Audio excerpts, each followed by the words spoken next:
Hello everyone. At Matthew 23, Jesus says these words, "And then I will declare to them, I never knew you. Depart from me, you who practice lawlessness." It's absolutely stunning to behold how the religious leaders of institutional Christianity, the institutional church system, will butcher Jesus' words here. It's absolutely shocking what they do to his words. Men who claim that they are followers of Jesus, and yet they do such violence to his words that it makes it very clear that they are not men who do know Jesus. Let's just have a look at this passage beginning at verse 21. "Not everyone who says to me, 'Lord, Lord,' will enter the kingdom of heaven, but he who does the will of my Father who is in heaven. Many will say to me on that day, 'Lord, Lord, did we not prophesy in your name, and in your name cast out demons, and in your name perform many miracles?' And then I will declare to them, I never knew you. Depart from me, you who practice lawlessness." Now, I'm pretty sure that a number of you watching this video will have heard a preacher or evangelist of some sort preach to people on accepting Jesus and base his preaching around Romans 10:9 to 10, that if you confess Jesus as Lord, you're saved. And if you're to die tonight, you'll go to heaven. That's the language they like to use. But Jesus here tells us that such lip service isn't going to do anyone any good. When we confess Jesus is Lord, it's not just something we say. Those words actually have meaning.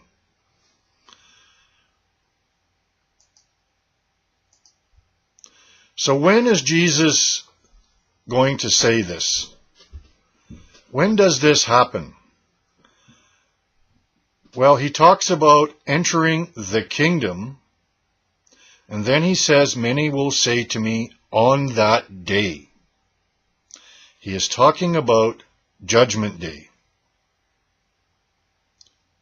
And we see this kind of the same thing at Matthew 25, the sheep and goats judgment, where Jesus says to the sheep on his right, "Inherit the kingdom prepared for you." So what's Jesus talking about in Matthew 7? He's talking about entering the kingdom on that day. Judgment Day. And the only ones who will enter the kingdom are those who do the will of the Father who is in heaven.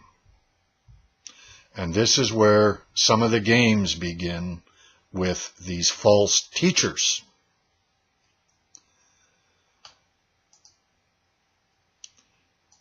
False teachers. Jesus warned us about false teachers. Beware. Strangely enough, most people don't do this. Most people are not vigilant. Most people just assume that the false teachers are the ones that are not teaching what we're being taught in our church that we were either born in, or my church that I chose. And so they don't really need to beware. Jesus said, beware. Think about what that word means. Beware of false prophets who come to you in sheep's clothing, but inwardly are ravenous wolves. You will know them. How? By their doctrines? No, by their fruits. They're in sheep's clothing. They're going to be waving a Bible around. They're going to be giving lip service to Jesus as Lord. All that kind of thing. They'll be saying words that sound good. They'll be interpreting a Bible in a way that sounds plausible to you. Even though it'll be totally wrong, it'll sound plausible. Otherwise, they wouldn't have an audience. Their lies need to sound plausible, right? Even though they are false. Here's the interesting thing about that. In the verse we are talking about here, Matthew 21, or 7:21 to 23, Jesus says that preceding this passage where he says, I never knew you. Beware of false prophets who come to you in sheep's clothing, but inwardly are ravenous wolves. You will know them by their fruits, those who do the will of the Father. Grapes are not gathered from thorn bushes, nor figs from thistles. So every good tree bears good fruit, does the will of the Father. But the bad tree bears bad fruit. Depart from me, you who practice lawlessness. A good tree cannot produce bad fruit, nor can a bad tree produce good fruit. Every tree that does not bear good fruit is cut down and thrown into the fire. Depart from me. I never knew you. So then you will know them by their fruits. Those who do the will of the Father and those who do not. Not everyone who says to me, Lord, Lord. These false prophets will say, Lord, Lord, will enter the kingdom of heaven, but he who does the will of my Father, who is in heaven.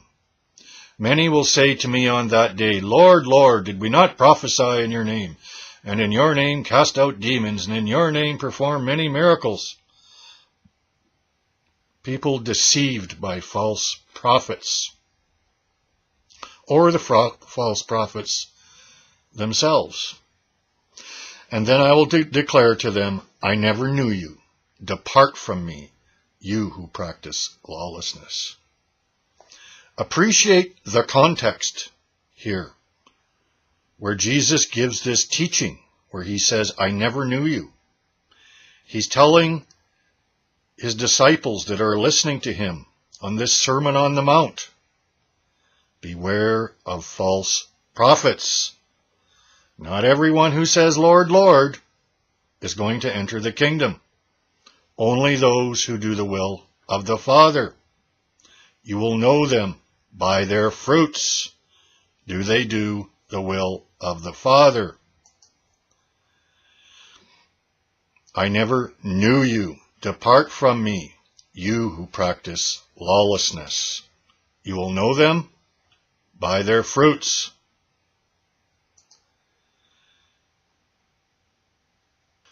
Now let's also notice the following context, because when Jesus says this, he's not done yet.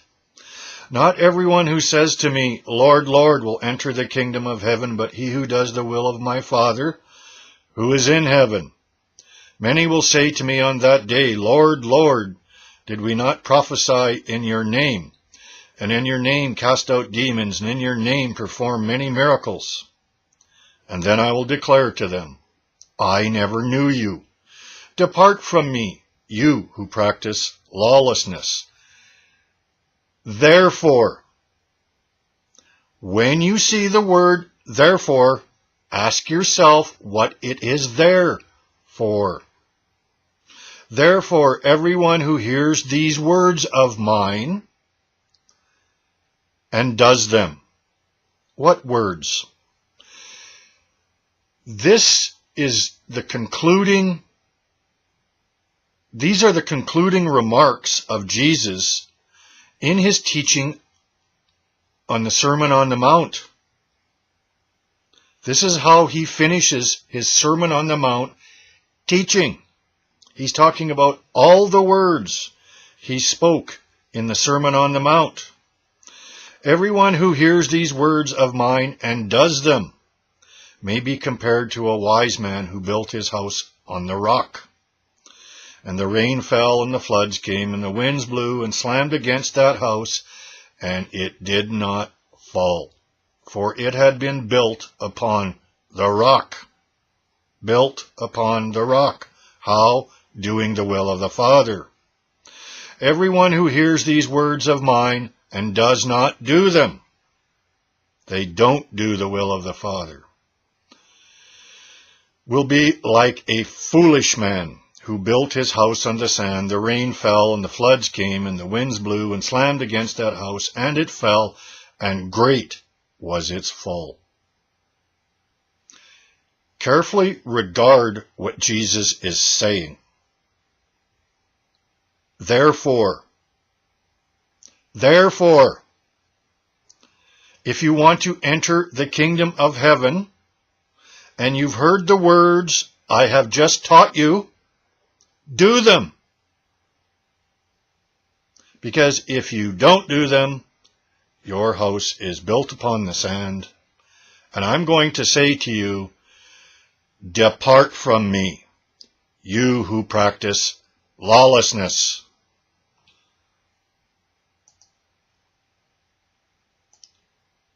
Carefully regard what Jesus says here. This is the problem with these false teachers. They don't care what Jesus is saying here. And that's why they butcher his teaching here. And you'll see them, pull out all kinds of trickery here to nullify what Jesus is saying and what Jesus is teaching. I never knew you. Depart from me, you who practice lawlessness. Therefore, everyone who hears these words of mine and does them.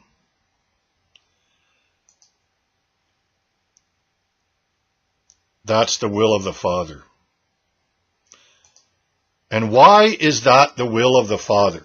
Why is the teaching of Jesus the will of the Father? Well, we're going to see that very clearly here. The Sermon on the Mount begins this way. When Jesus saw the crowds, he went up on the mountain, and after he sat down, his disciples came to him. He opened his mouth and commenced to teach them, saying, Blessed are the poor in spirit, and then he does the Beatitudes, etc., etc. That's how it began. He began to teach them. Here's how it ends. Here's how the Sermon on the Mount ends. When Jesus had finished these words, the crowds were amazed at his teaching, for he was teaching them as having authority and not as their scribes. Matthew 7:28 to 29. So Matthew 7:28 to 29 comes right after he tells you to build your house upon the rock. And this completes the Sermon on the Mount in Matthew 5, 6, and 7. His teaching. And here's the important thing to understand. And we are shown this very clearly at John 7:14 to 16. And really through to verse 18, if you want to open your Bible and read it all. But when it was now the midst of the feast, Jesus went up into the temple and began to teach. The Jews were amazed, saying, "How has this man become learned, having never been educated?" Jesus answered them and said, "My teaching is not mine, but his who sent me." Jesus says this kind of thing over and over and over. And yet you'll never hear many religious leaders even talk about it. And there are a bunch of verses there. You can look up John 3:34, 8:26, etc. Those are just some of the passages where Jesus tells us this. He doesn't speak from himself, but it's his Father abiding in him that does the works. And he says this over and over again. And you should also read Acts 3:22 to 26, where Peter is referring to God's promise at Deuteronomy 18:15 to 18, where God says, "I will raise up a prophet, and I will put my words in his mouth." And Peter tells us this is Jesus.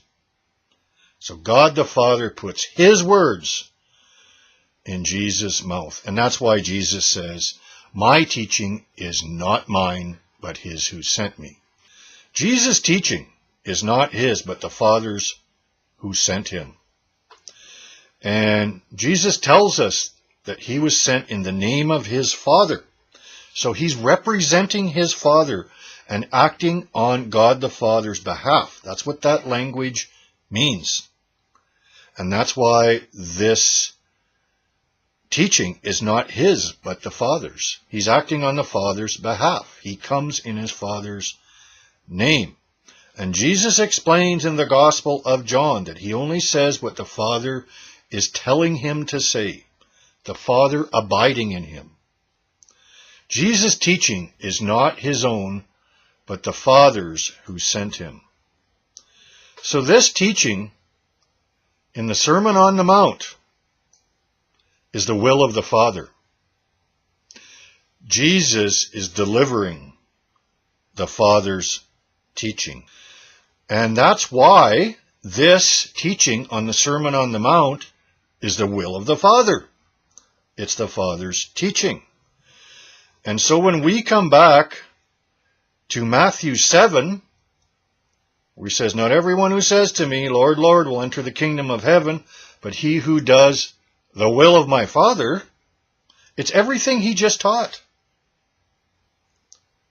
Everything he just taught. And that's why he says, "Therefore, everyone who hears these words of mine."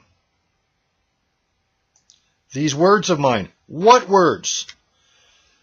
Everything he just taught the people in the Sermon on the Mount. And that's why it ends by saying, "When Jesus had finished these words, the crowds were amazed at his teaching, for he was teaching them as having authority and not as their scribes." End of the Sermon on the Mount. How did it begin? Jesus sat down to teach them. And his teaching is not his, but the Father's who sent him. This is the will of the Father you are hearing in the Sermon on the Mount. And again, Jesus emphasizes, "Not everyone who says to me, 'Lord, Lord,'" just giving lip service and saying Jesus is Lord, like Paul says at Romans 10:9 to 10, isn't going to do it for you. Those words have meaning. "Many will say to me on that day, 'Lord, Lord, did we not prophesy,' etc., etc." And Jesus is going to say, "I never knew you. Why do you call me Lord, Lord, and not do what I say?" The word Lord means, if you confess someone as Lord, that means you're the servant and he's the Lord. And by calling him Lord, you're submitting to his authority. which means you do what he says. That's what those words mean. If you confess Jesus as Lord, it means you're submitting to Jesus Christ's authority. That's what the word Lord means. It means he's your authority. He's the one who tells you what to do. Why do you call me Lord, Lord, and do not do what I say? What is his point here? His point here is that calling Jesus Lord, but not doing what he says, is ludicrous. It's absurd. You're a self-deceived nut if that's what you're doing. Because when you call someone Lord, you serve him by doing what he says. That's what the word Lord means. And that's what it means if you confess him as Lord. You're my Lord. That means I do what you say.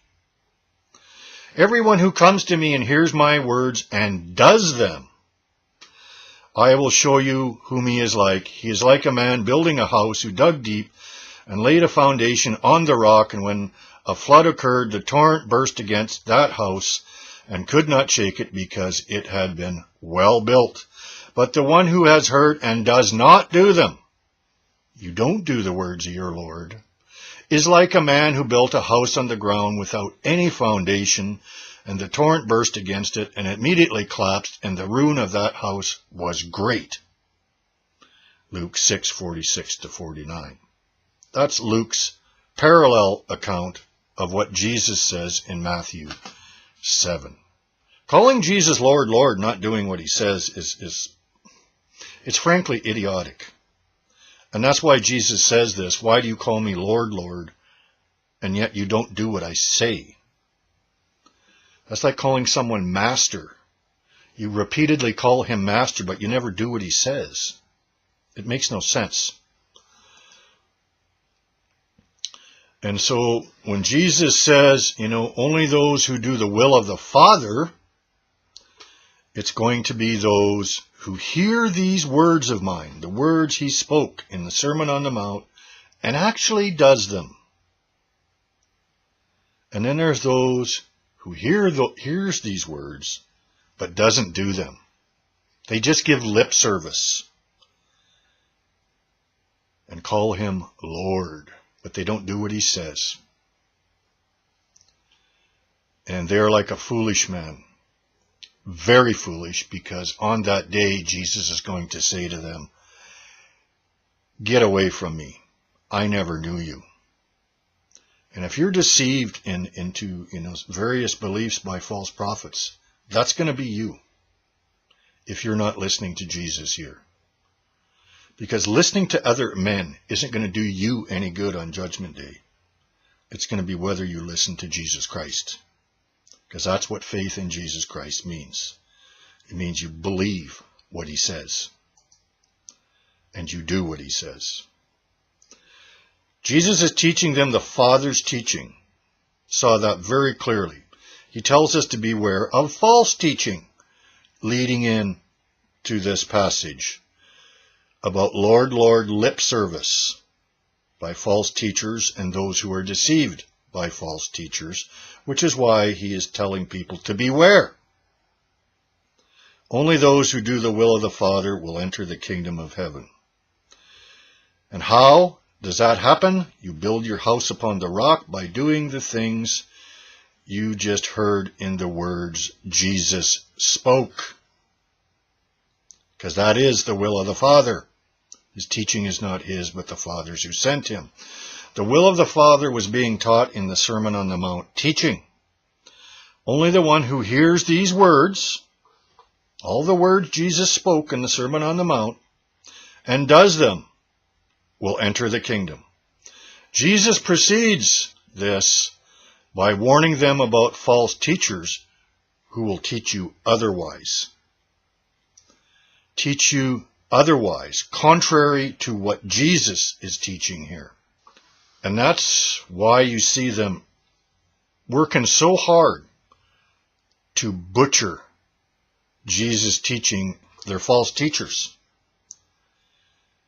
But we have seen very clearly that if we read this carefully, Jesus is saying the will of the Father is to do these things I just taught you. Therefore, everyone who hears these words and does them. Therefore. So to whom will he say, I never knew you?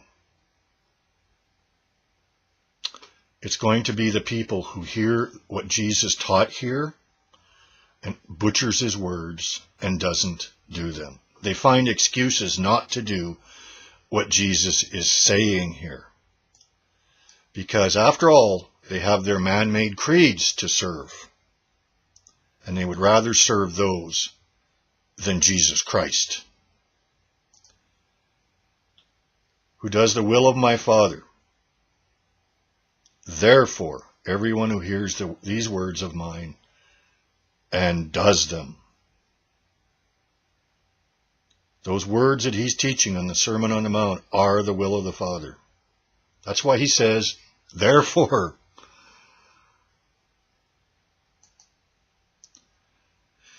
If you have been deceived by the false prophets Jesus is warning about here in Matthew 7,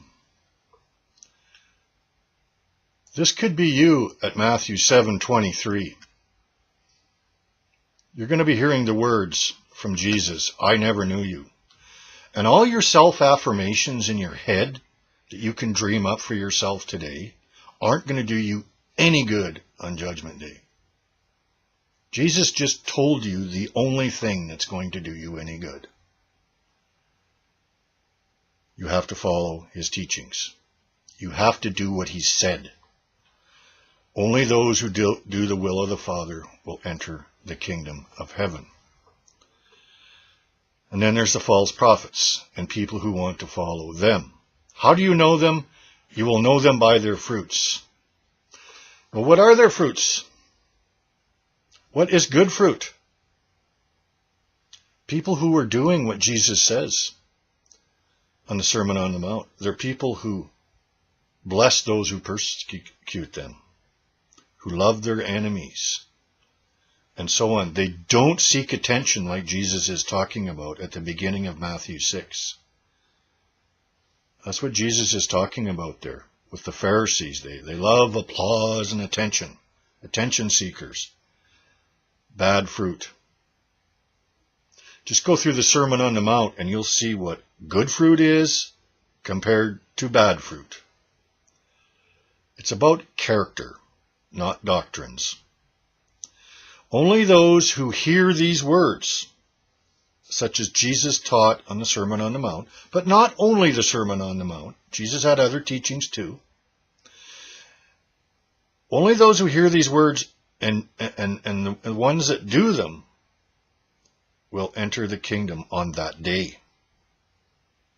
Following Jesus and doing what he says is our faith. Our faith isn't just, agreeing on some idea or agreeing that Jesus is right or agreeing that some theology about Jesus is right or giving Jesus a nod. Our faith is following in him. Following in his footsteps because we trust him. We trust that he knows the way to eternal life, which he also talked about in Matthew 7. Narrow is the way, and few find it.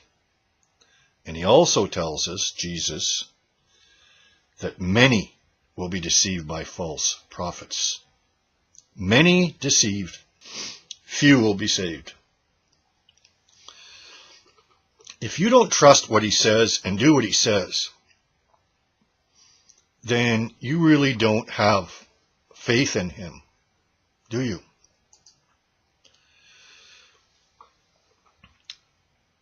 These people that, they preach about this passage, Matthew 7:21-23, and just butcher it, they don't seem to hear Jesus. And Jesus talks about this at John 8:43-47, when he's speaking to the Jews and why they can't hear what he says and why they can't understand him. And he says to them, those who are of God hear the words of God. The reason you don't hear my words is because you are not of God. Why don't these preachers who are butchering this passage hear Jesus here? It's for the same reason Jesus gives at John 8:43 to 47. They don't want to hear what Jesus says. That was the same problem in John 8. Those Pharisees didn't want to hear what Jesus said. They didn't care. They said he had a demon and all kinds of things. They didn't really care what he said. They only cared about what they thought themselves. And there's a lot of people out there today, a lot of preachers waving around their Bible who really don't care what Jesus said. Beware of false prophets. And make sure that you're not going to be one of those people to whom Jesus says, I never knew you. Depart from me. Go away from me. Make sure. Hear Jesus and do what he says. God bless you.